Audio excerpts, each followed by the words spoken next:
So my brother and I started the Well Project in 2002, and it was a collaborative effort from the beginning because I was deeply invested in the science and the content and advocacy around women in HIV, and my brother was a great business guy. And I said, if you'll deal with the funding stuff on that side, let me deal with the content. I want to build this organization that serves really as a hub and a central place where women can come and access information and then find other information and resources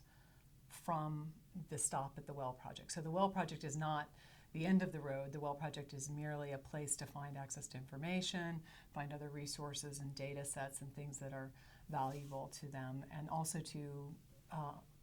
care providers, nurses, doctors, social workers, case managers, people who are trying to find a way to communicate complex ideas around the science and treatment of HIV disease and make it accessible for patients. So women have been involved in HIV advocacy since the beginning, but largely that advocacy was around the prevention of HIV and also advocacy on behalf of their friends and brothers who were predominantly gay men. In terms of advocacy around women in HIV,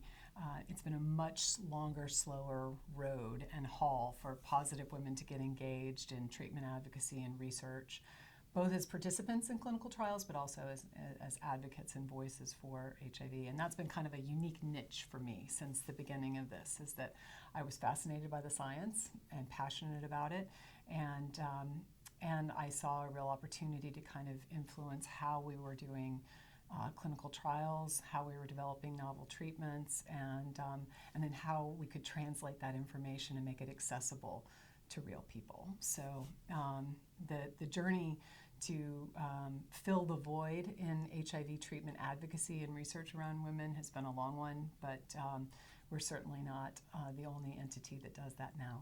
I think the biggest obstacles in HIV work, both domestically and internationally, have to do with resources and resource allocation. I think increasingly people are polarized, and you kind of work on domestic issues or you work on international issues, and the arenas are shockingly different because the funding sources are different and there are different needs, as you can imagine. I think we need to begin to focus a little more on the things that are similar as we move towards ending this epidemic rather than just managing it over the long term. So I think that this is actually an exciting time of change going forward as we begin to really put the U.S. back in to the global picture and talk about how we collectively as a global community fight HIV. Nursing schools and healthcare providers in general are an essential piece of this fight. I can't say enough about how critically important it is to have knowledgeable, caring, informed, and well-prepared healthcare providers, nurses, and others on the front lines. You can't fight an epidemic like HIV without having somebody in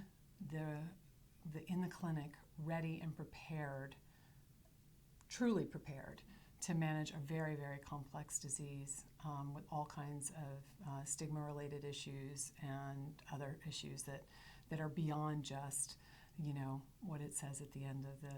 the blood panel. I think that, Duke is uniquely one of the sites, as I understand it, one of, I think, maybe 5 sites in the country that is working on this HIV specialty program among nurses, and that's extraordinary. Capacity building is something that we have to do across the board, but certainly when it comes to nurses and nurse practitioners, we are in dire need of folks who really understand HIV,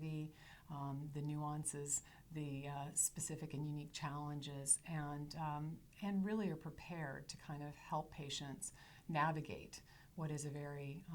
tricky, lifelong journey. So part of what's exciting about doing a global health lecture and knowing that you're going to be speaking to some of everything basically in the audience is that you can really kind of provoke thought and spend some time talking not only about what we know about how this epidemic looks, both domestically and globally, but what we expect to happen over the coming 10 to 15 years, and what needs we have in order to kind of turn this ship around. I think this is an incredibly important moment in time for us to transition from a kind of model of managing HIV and kind of managing the status quo over time to really shifting the way we do things so that we move towards a model of really preventing HIV and ultimately ending the HIV epidemic and pandemic over time. It's going to be a long, long road, but it's an exciting time. And I hope what I'll be able to do is really kind of inspire people to think about this in ways that they have not thought about it in a long, long time.